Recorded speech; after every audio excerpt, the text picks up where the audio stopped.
السلام علیکم ورحمت الله وبرکاته.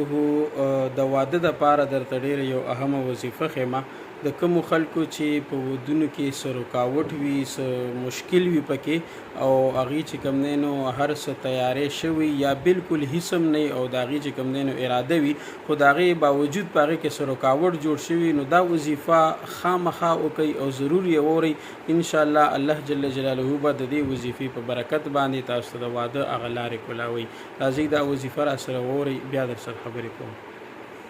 وظیفه کوي یا باسطو یا لطیفو په دې طریقې سره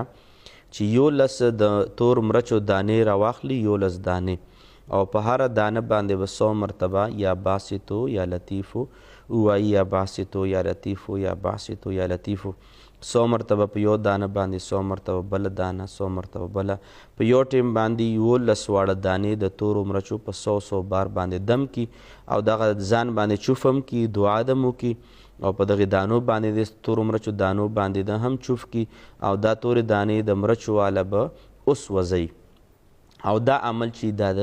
40 ورځې جاري وساري وساتي. کوم ورځو کې